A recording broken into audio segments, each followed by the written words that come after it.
To start the season, the Minnesota Timberwolves have been way worse than I expected, as they have started with a 4-13 record, which is the worst record in the West, and a lot of people had them being in competition for the 8th seed in the Western Conference.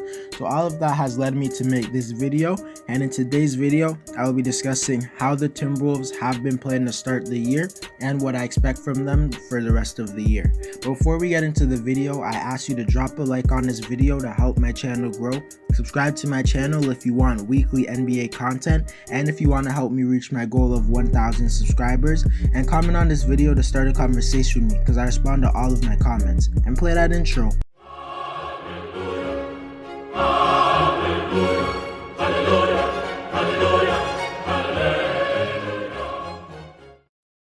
The Timberwolves' biggest problem have been both their defense and offense. As on defense, they have ranked 27th in defensive rating, and I honestly don't see them improving much since this is a very bad coached team, and they don't have the best defensive players in the world. They have some solid ones like Malik Beasley, Josh Okogie, Jared Vanderbilt, and a few others, but for some reason they just can't put it together. And on the offensive side of the floor, they rank 29th in offensive rating, and I think it's mainly due to Karl only playing 4 games. But even without him, I think this team is underperforming on offense, since they still have Russel and Malik Beasley, who are two 20-point scorers and very good shooters.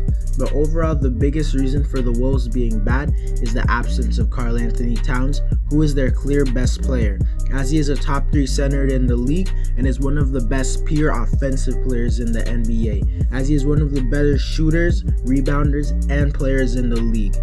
And without him, the Wolves' record is very terrible, as to be expected.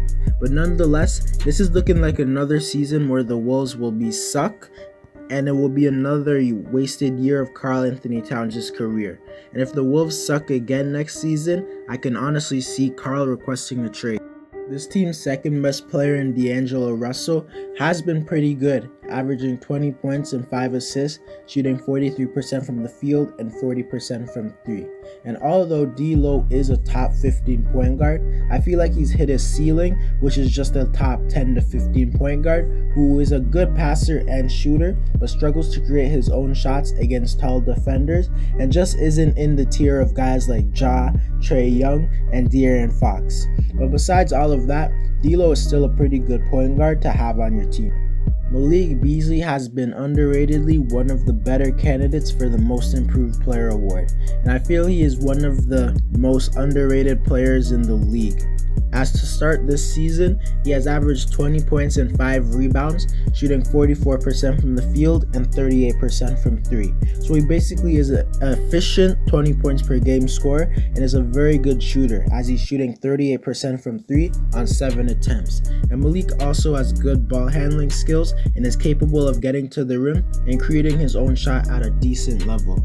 Malik is also a solid defender, and I don't think Malik will be an all-star or be an all-star level player, but he honestly is on the level of guys like Caris LeVert, Evan Fournier, and Andrew Wiggins, and I even think he's better than some of the guys on that tier.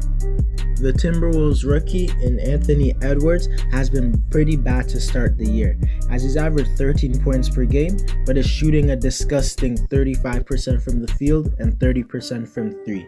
And the reason for his terrible efficiency is because he's simply taken so much shots that he's actually not good enough to make, as he's shooting about 30% from 3, which isn't a good percentage, and his threes aren't just coming off of catch and shoots. He's shooting a lot of threes off the dribble and taking a lot of difficult long 2-pointers. And coming into the league, some of his biggest strengths were his athleticism and strength, but it seems less of a big deal, as he only shoots 51% at the rim, which isn't elite. But despite me harping a lot on his game, I still don't think it's a big deal since he is just a rookie, but I think he needs to take smarter shots. I still think he's going to be a good player, and I still think he's going to be an all-star, and he still has all-star potential. But so far, his rookie year has just been straight up trash. To me, the Timberwolves' most underrated young player is Naz Reid, who seems like he can be a pretty good big man. As so far this year, he's been averaging 12 points and 5 rebounds while shooting 38% from 3 on 3 attempts as a center, and he's doing a lot of this in only 22 minutes. Now, I don't think Naz has all-star potential, but I do think on a team that doesn't have Karl Towns, he could be a very good starter, as he spaces the floor well and is a solid rebounder. Naz is only 21 years old as well, so he could improve. This team has a lot of young players, from Derrick, who is a solid defender and horrible shooter. Josh Okogie is also a good defender, but he has no offensive skills at all. Jared Vanderbilt has been a good defender at the 4 spot, but he also sucks on offense, so it's clear this team just lacks talent. And I honestly think this team has the potential to have a bright future, but they just need a better coach and better supporting cast alongside their top 4 players.